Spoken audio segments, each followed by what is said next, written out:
নগাঁৱৰ এজন ৰাজমিস্ত্ৰীৰ পুত্ৰৰ সাফল্য পদাৰ্থ বিজ্ঞানত সমগ্ৰ জিলাখনৰ ভিতৰতে সৰ্বাধিক নম্বৰ পাই সুনাম কঢ়িয়ালে অঞ্চলটোলৈ। নগাঁও বৰহমপুৰ চলচলিৰ এজন ৰাজমিস্ত্ৰীৰ পুত্ৰই জিলাখনৰ ভিতৰতে স্নাতকোত্তৰ পৰীক্ষাত বিজ্ঞান শাখাত সৰ্বাধিক নম্বৰ লাভ কৰি অঞ্চলটোলৈ সুনাম কঢ়িয়াই আনিলে। গুৱাহাটী বিশ্ববিদ্যালয়ৰ অন্তৰ্গত নগাঁও জিলাৰ মহাবিদ্যালয়সমূহৰ ভিতৰত তেওঁ সৰ্বাধিক নম্বৰ লাভ কৰিছে।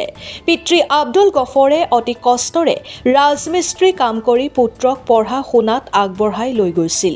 আৰ্থিকভাৱে দুৰ্বল পৰিয়ালটোৰ সন্তান ইমতাজ আলমেও অতি কষ্টৰে টিউচন কৰি নিজৰ উপাৰ্জনৰ টকাৰে নিজৰ পঢ়াৰ খৰচসমূহ উলিয়াই শিক্ষা গ্ৰহণ কৰি আহিছিল। অৱশেষত যেন কষ্ট সফল হ'ল।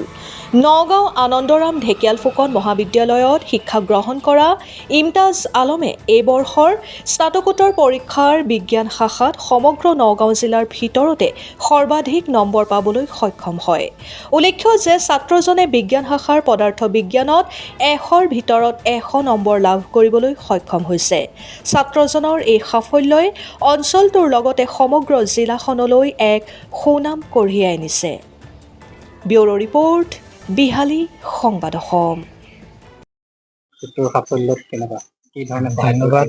আজি আপোনালোকে মোৰ ল'ৰা যি আমাৰ নগাঁও ডিষ্ট্ৰিক্টৰ ভিতৰত পদাৰ্থ বিজ্ঞানত প্ৰথম স্থান অধিকাৰ কৰিছে, তাৰ আজি আপোনালোকে শুভেচ্ছা জ্ঞাপন কৰিবলৈ অহাৰ বাবে মই আপোনালোকক মোৰ আন্তৰিক শুভেচ্ছা জ্ঞাপন কৰিছোঁ। মোৰ ল'ৰাৰ ক্ষেত্ৰত বিশেষ ক'বলগীয়া নাই। মই আপোনালোকে জানেই মই এজন ৰাজমিস্ত্ৰী কৰাৰ ক্ষেত্ৰত মই সৰুৰে পৰা তাৰ লগত বহুত কষ্ট কৰিছোঁ আৰু এই কষ্টৰ ক্ষেত্ৰত মোৰ লগতে মোৰ ল'ৰাৰ আইতাক এই পৃথিৱীৰ পৰা ইহকালৰ পৰা ত্যাগ কৰিলে।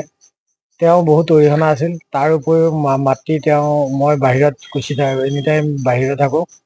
তেওঁ মাতৃৰ বিশেষ অৰিহণা আছে আৰু বিশেষকৈ ক'বলৈ গ'লে মোৰ ল'ৰাটোৰ তুলনা মই কথা বেলেগ ৰকমত ক'বলৈ মোৰ ভাষা নাইকিয়া হৈছে। তেওঁ নিজেই কষ্ট কৰি নিজেই যি সফলতা আজি অৰ্জন কৰিছে, তাৰ বাবে মই আজি তেওঁৰ লগত এই আজি 22 বছৰীয়া যি কষ্ট কৰিছোঁ, সেই কষ্ট মই আজি অনুভৱ কৰিছোঁ যে মই কষ্ট কোনো সফলতা কষ্টৰ মোৰ অনুভৱটো নাইকিয়া হৈ গৈছে। গতিকে মই তেখেতক অৰ্থাৎ মোৰ ল'ৰাক মই শুভেচ্ছা জ্ঞাপন কৰিছোঁ মোৰ ফালৰ পৰা আৰু দোৱা প্ৰাৰ্থনা জনাইছোঁ আগন্তুক দিনত মোৰ ল'ৰাই যেন আৰু ইয়াতকৈ ভাল ফলাফল দিব পাৰিব মোৰ আশা আছে। হয়, নমস্কাৰ। মোৰ নাম মহম্মদ ইমতাজ আলম। মই নগাঁও পৰিধাম। মোৰ ঘৰত মা দেউতা আছে আৰু দেউতাৰ নাম আব্দুল গফুৰ আৰু আম্মাৰ নাম মমতাজ বেগম। মোৰ ভণ্টি এজনীও আছে আৰু লগতে খুৰাহঁতৰ লগত একেলগে থাকোঁ। তুমি শিক্ষাৰ ক্ষেত্ৰত এক বিশেষ সফলতা লাভ কৰিছা।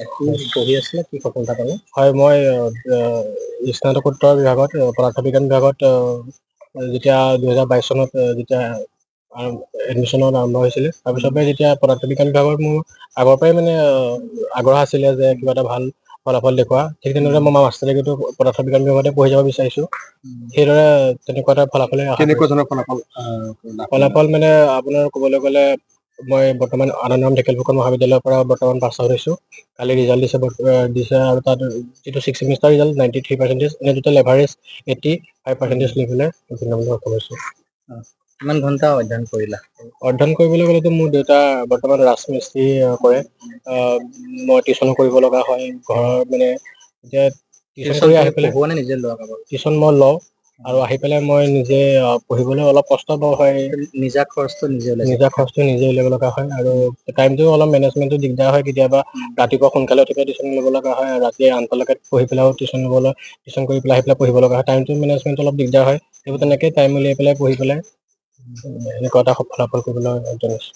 কি মন আছে ভৱিষ্যতে কি আশা? ভৱিষ্যতে এজন ভাল পদাৰ্থ বিজ্ঞানী হোৱাৰ মন আছে। বহুত পদাৰ্থ বিজ্ঞান বিষয়টোত আগলৈ ভাল পাওঁ আৰু তেনেকৈ আগলৈ যিমান পাৰোঁ সিমান অধ্যয়ন কৰি যাব বিচাৰিছোঁ। ঘৰুৱা শিক্ষক বা টিউচনত সহায় লৈছে? ঘৰুৱা শিক্ষক বা টিউচনৰ স্নাতকোত্তৰ বিভাগত একো নাই। মই নিজে পঢ়িছিলোঁ, অধ্যয়ন কৰিছিলোঁ, কিতাপ কিনি লৈছিলোঁ, কিতাপৰ পৰাই নিজে পঢ়িছিলোঁ, নিজে নোটছ বনাইছিলোঁ।